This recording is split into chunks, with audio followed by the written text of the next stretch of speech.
C'est un hangar désaffecté, plus de 4000 m², transformé en ateliers éphémères. Une marmite bouillonnante d'où sort chaque année une centaine de projets. Un lieu autogéré, sans contrainte. Et des artistes fidèles. J'ai des liens depuis les premières heures de Mixart. Et là, depuis décembre, j'ai un atelier ici. J'ai un atelier de 50 m².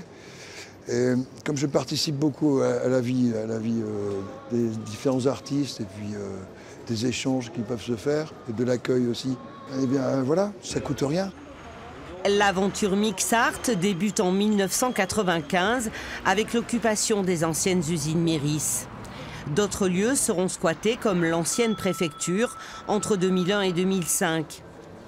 La bataille est rude, mais face à la résistance, les pouvoirs publics proposent d'accueillir le collectif dans ses locaux actuels. 13 ans plus tard, les voilà enfin chez eux.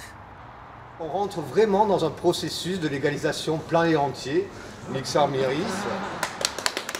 Ça va nous soulager à bien des endroits. Enfin, on n'aura plus cette épée de Damoclès de l'illégalité qu'on assumait assez bien, mais bon, c'était pas notre revendication première, on va dire, mais plutôt l'intérêt d'un lieu comme celui-ci, d'un espace de commun où se produisent des communs et du faire ensemble. Et après, il y aura comment aussi on ne se laisse pas envahir par une surinstitutionnalisation liée à la légalisation, mais je crois que ça, on a une certaine expérience maintenant avec quelques années.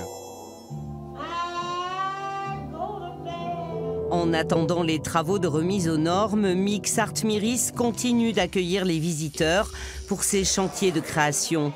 Des spectateurs de plus en plus nombreux au fil des années, de bon augure pour l'avenir du collectif.